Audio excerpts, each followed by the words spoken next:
नमस्कार दोस्तों, स्वागत है आप सबका भद्र आईएएस एकेडमी में। आज का डेट है 21 अगस्त 2023 and prelims focused current affairs का न्यूज एनालिसिस का डिस्कशन में मैं शुभोदीप आप सभी का स्वागत करता हूं। चलिए, सबसे पहले आज का हम लोग current affair news analysis discussion करने वाले, बट यहाँ पे हम लोग फोकस करेंगे आसाम ट्रिब्यून को, जहां पर सबसे इंपॉर्टेंट जो आज का न्यूज एक्सट्रैक्ट कर सकते हैं उसको हम लोग बात कर सकते हैं नुमालीगढ़ बायो रिफाइनरी के बारे में। क्यों ये न्यूज में था? क्योंकि यस, नॉर्थ ईस्ट का ये पहला बायो रिफाइनरी है and it is being scheduled to be commission by March 2024 के मार्च तक ये कमीशन हो जाएगा। तो फाइनली नुमालीगढ़ नुमालीगढ़ अगर ओवरऑल अगर इंडिया के मैप में आसाम नॉर्थ ईस्ट के मैप में देख लेंगे तो yes, this is Assam as you can see है, राइट। एंड यहां पर है नुमालीगढ़ बायो रिफाइनरी। नाउ हम लोग बात करेंगे यहां पर बेसिकली दैट ऑफ कोर्स इस बायो रिफाइनरी से हम लोग क्या क्या एक्सट्रैक्ट करेंगे, उन चीजों के बारे में तो बात करेंगे ही। तो बायो रिफाइनरी होता क्या है? देखो, बायो रिफाइनरी अगर बोले तो ये एक ऐसा फैसिलिटी होता है जहां पे बायोलॉजिकल मटेरियल्स, वैसे क्रॉप्स हो या फिर क्रॉप वेस्ट हो या फिर एनीथिंग, राइट, उनको यूज किया जाता है in order to produce fuel. और वो किस टाइप के फ्यूल हो, या तो इथेनॉल या फिर बायोडीजल हो, राइट। इससे इलेक्ट्रिसिटी या फिर कमर्शियली यूजफुल केमिकल्स भी हम लोग प्रोड्यूस करते हैं। और रही बात इस बायो रिफाइनरी की, तो इन जनरल वैसे इंडिया की ओवरऑल बायो रिफाइनरी या फिर यहाँ की बायो रिफाइनरी, यस, मेनली जो एम है वो ये है दैट अंडर प्रधानमंत्री जीवन, दैट इज जैव ईंधन वातावरण अनुकूल फसल अवशेष निवारण योजना, मतलब प्रधानमंत्री जीवन योजना के तहत कहीं ना कहीं हमारा एम क्या है? To promote second generation, that is 2G ethanol production, right.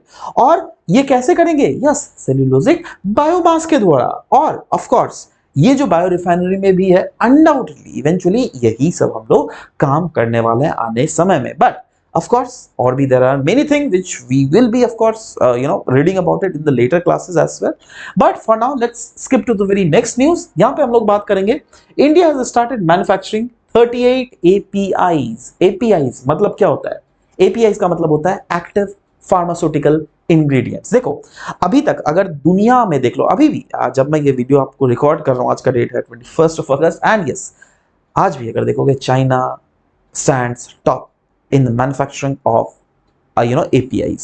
APIs बोले तो यस, एक्टिव फार्मास्यूटिकल इंग्रेडिएंट्स जो है बहुत ज्यादा चाइना उगाती है और दुनिया में एक्सपोर्ट भी करती है। और ऑफ कोर्स जो कोविड का समय था वो एक ऐसा समय था जिसने हमें सिखाया दैट यस, चाइना के ऊपर रिलायंस कैसे हम लोग को घटाना चाहिए, क्योंकि चाइना के ऊपर रिलायंस अगर घटाएंगे तो यस, हम सेल्फ रिलायंट बनेंगे, जिससे जो at the time of need कोई भी दूसरी कंट्री हमें एक्सप्लॉइट नहीं कर सकती। सो ये इसीलिए हम लोगों ने तब प्रण लिया दैट यस, जो जिस जिस सेक्टर में हम चाइना से पीछे, धीरे धीरे इवेंचुअली हम लोग उसको फिलअप करेंगे गैप, जिससे दुनिया इंडिया को भी एक ऑल्टरनेटिव देख सके चाइना का। क्योंकि ऑफ कोर्स दुनिया चाइना +1 विंडो खोले, आई मीन यही तो दुनिया सोच रही है दैट चाइना को छोड़कर कोई हमको दूसरा ऑल्टरनेटिव मिले। बट ऑल्टरनेटिव ऐसे बोलने से नहीं होगा ना, उस चीज को हम लोग को दुनिया को प्रूव करना पड़ेगा, तभी दुनिया आएगी ना इंडिया में बिजनेस करने। और इसलिए तो आप देख रहे हो दैट दुनिया भर की कंपनीज इंडिया में धीरे धीरे कदम तो रख रही है ना।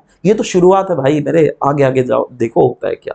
सो एनीवेज, इंडिया का कहीं ना कहीं dependency around more than 95% of APIs जो है ना, वो ऑफ कोर्स हम लोग चाइना के से ये करते थे। और ऑफ कोर्स एक तो कोविड तो रहा ही, बट डोकलाम इशू भी एक नक्शा दिखा दिया that yes, at the time of need China will not be there for our help. So yes, eventually कहीं ना कहीं हम लोग सेल्फ रिलायंस की तरफ बढ़ने लगे। और यस, ये जो एक्टिव फार्मास्यूटिकल इंग्रेडिएंट जो हम लोग धीरे धीरे और भी बढ़ाने वाले आने वाले समय में, राइट, तो ये प्रॉपर एक पॉजिटिव इंडिकेशन है दैट यस, आने वाले समय में India will become fully self reliant. Next, North Sea Transition Authority के बारे में हम लोग बात करेंगे।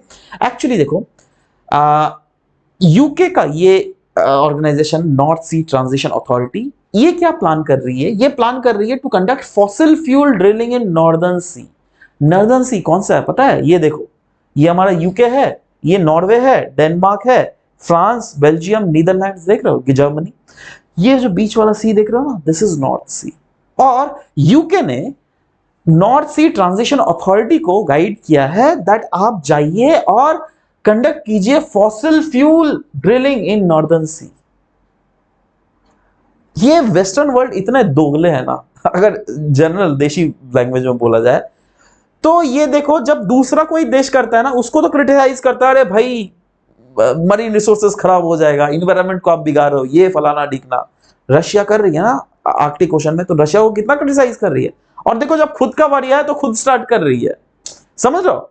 तो इसलिए भरोसा इनसे उठ गया almost. Anyways, North Sea Transition Authority ये कंडक्ट कर रही है offshore oil and gas licensing. Over 100 licences ऐसा एक्सपेक्ट किया जा रहा है दैट गवर्नमेंट के थ्रू उन लोगों को मिले, जिससे यूके जो है आने वाले समय में एनर्जी इंडिपेंडेंट कंट्री बन सके। और ये नॉर्थ सी इसलिए ज्यादा इंपॉर्टेंट होगा क्योंकि अगर आप लोगों ने ओशनोग्राफी तो शायद सब लोगों ने पढ़ ही लिया होगा अभी तक, और जो जो ओशनोग्राफी नहीं पढ़े हैं उनके लिए एक ओशनोग्राफी का बहुत छोटा सा कॉन्सेप्ट डिस्कस करता हूं। ओशंस का सी बेड्स जो होता है ना, उसके अलग अलग नोमेनक्लेचर होता है। जैसे ये देखो, ये है लैंड वाला एरिया, राइट। उसके बाद आ गया सी बेड स्टार्ट हो रहा है ना, तो यहाँ पे जो है देखो, ये वाला जो पोर्शन देख रहा हो ना, ये वाला पोर्शन, इसको कहा जाता है कॉन्टिनेंटल शेल्फ। इसके बाद जो ये स्लोपिंग वाला है ना, इसको कहा जाता है कॉन्टिनेंटल स्लोप। इसको कहा जाता है डीप सी प्लेन या फिर एबिसल प्लेन, राइट। अभी ये जो नॉर्दर्न सी वाला जोन है ना, वो इस वाले जोन से घिरा हुआ है। और जब आप कॉन्टिनेंटल शेल्फ के बारे में डिस्कस करोगे, पढ़ोगे अपने बुक्स में, तो आपको पता होगा दैट मरीन रिसोर्सेज जो मेजर हमको मरीन रिसोर्सेज मिलती है, इन रीजन से बहुत ज्यादा मिलती है, राइट। सो इसीलिए ये नॉर्थ सी भी इंपॉर्टेंट है, क्योंकि नॉर्थ सी में जो almost entire sea bed of North Sea is a continental shelf, है ना। एंड जियोलॉजिकल फॉर्मेशन अगर देख लीजिए बीनीथ द नॉर्दर्न सी, तो यस, वहां पे हमको पोरस रॉक और स्ट्रक्चरल ट्रैप्स भी मिलता है, जो कि एक सूटेबल इन्वायरमेंट प्रोवाइड करता है दैट यस, वहां पर ऑयल या फिर गैस रिसोर्सेज आराम से हम एक्सट्रैक्ट कर सकते हैं। इसीलिए कहीं ना कहीं यूके भी यहां पर चीजें एक्सट्रैक्ट करने में बहुत ही ज्यादा उत्सुक है। नेक्स्ट हम लोग बात करेंगे मॉनसूनल ब्रेक के बारे में। क्यों न्यूज में था? क्योंकि यस, ये यार साल 2023 दुनिया के जो मॉनसूनल ब्रेक्स हम लोग को आज तक देखने को मिली है ना, ये साल एक ऐसा साल है जहां पर monsoonal break one of the largest monsoonal breaks हम लोग को देखने को मिला। इसीलिए ये लिखा हुआ है this year mark the third longest monsoonal break of 21st century. जी हाँ, दो ऐसे साल है जहां पर मॉनसूनल ब्रेक बहुत लंबा लंबा हमें देखने को मिल रहा है। एक था 2002, दूसरा था 2009, और तीसरा वाला जो है यस, ये है। ब्रेक इन मानसून किसको बोलता है? देखो, ब्रेक इन मानसून मतलब एक ड्राई स्पेल हमको देखने को मिलता है जब कोई भी मानसून के दौरान ड्राई स्पेल, जब कोई भी बारिश बिल्कुल सा नहीं होती, राइट। एक्चुअली इसके कुछ कुछ रीजंस है मॉनसूनल ब्रेक्स के, राइट। तो एक तो सबसे बड़ा रीजन है क्लाइमेट चेंज हमारा, राइट, जिसके कारण मानसून कहीं ना कहीं शिफ्ट कर रही है नॉर्थवर्ड। इसके कारण नॉर्थवर्ड रीजन में क्या होता है, नॉर्थ ईस्टर्न इंडिया फुटहिल्स के में तो बारिश होगी, बट फुटहिल से जैसे दूर में जाओगे और वो वाले रीजन जहां पे बारिश होती थी, वहां पर बारिश बिल्कुल नहीं होती। वहीं पे लिखा हुआ है increase rainfall along the Himalayan foothills. हाँ, हिमालयन फुटहिल्स के अलोंग होगा, but while suppressing the rainfall in other regions. Other regions में जो नॉर्मल जो एक बेसिक रेनफॉल होता था वो नहीं होगा, राइट। तो जो अदर रीजन्स जो है वहां पर तो प्रॉब्लम आ रही है ना। वही चीज तो यहां पे बोला गया है दैट ये जो है ना, मेजॉरिटी ऑफ इंडिया का जो मेजर रिवर सिस्टम है वो कहीं ना कहीं हिमालयन रीजन से ओरिजिनेट होती है। एंड ये एक पैराडॉक्सिकल सिचुएशन क्रिएट करता है ये हमारा मॉनसून ब्रेक, जहां पर हम लोग क्या देख लेते हैं दैट प्लेन जो है, कुछ कुछ एरियाज जहां पे पहले बारिश नॉर्मल होती थी बट वहां पे बारिश नहीं हो रही है, तो इसलिए वहां पर लैक ऑफ रेनफॉल हम लोग को देखने को मिल रहा है। But while those living in the north eastern part of the country are troubled by floods, right. मतलब जो फुटहिल्स रीजन्स में वहां पर तो फ्लड्स हम लोग को देखने को मिल रहा है, बट यस, जो अदर प्लेन रीजन्स है वहां पर हम लोग को बहुत कम बारिश होते हुए देखने को मिल रही है। And that is what the situation of हमारा मॉनसूनल ब्रेक। तो यहाँ पे आपको दो ग्राफ क्लियरली दिख रहा है। अब यहाँ पे एक ग्राफ देखिए, एक ऐसा है एक्टिव डेज और B break days, right. Normal situation में क्या हो जा रहा है दैट, या फिर डिकेड अगो, यहाँ पे देखिए डिकेड अगो, और यहाँ पे प्रेजेंट समय में देख लीजिएगा तो डिकेड अगो 10 साल पहले का क्या सिचुएशन था। क्लाइमेट चेंज का इंपैक्ट उतना ज्यादा नहीं था, इसलिए एक सीजन में जब बारिश होती थी, बहुत ज्यादा बारिश होती थी और मॉनसूनल ब्रेक भी होता था। बट अभी के समय में क्या हो रहा है, अभी बारिश तो हो रही है बट ज्यादा बारिश नहीं हो रही। देखो इसका कर्व कितना ऊंचा है, देख रहे हो, इसका कर्व उस लेवल में तो नहीं है ना, बारिश तो कम हो रही है बट साथ ही साथ यहाँ पे मॉनसूनल ब्रेक छोटा था, यहाँ का मॉनसूनल ब्रेक देख रहे हो कितना ज्यादा बढ़ गया है ना। और यही तो हम लोगों ने देखो पहला वाला पॉइंट क्या दिखा that it marked the third longest monsoonal break in the 21st century after the years of 2002 and 2009. Clear हुआ यार? है ना।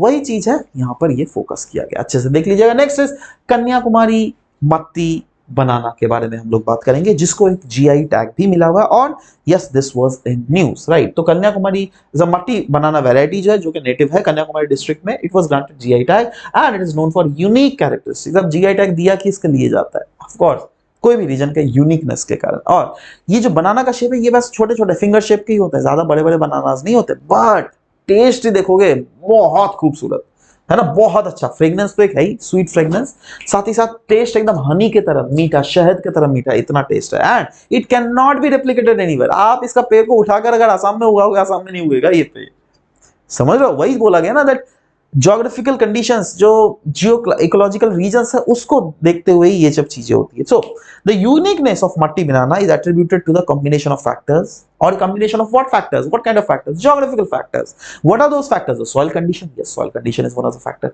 Climatic condition, yes climatic condition will be one of the factor, जैसे ह्यूमिडिटी, वाटर का presence, temperature, ये सब क्या है, क्लाइमेट के ही तो कंपोनेंट है। तो climatic conditions are very much major, but at the same time soil का कंपोजिशन और ओवरऑल सॉइल में न्यूट्रिएंट्स की मात्रा कैसे है, वो भी बहुत एक मेजर रोल अदा करती है in order to determine the characteristics of any of the fruit that is being grown in the particular region. और इसीलिए तो इस टाइप के फ्रूट्स को हम लोग जीआई टैग प्रोवाइड करते हैं, राइट। नेक्स्ट हम लोग आगे बढ़ते हैं।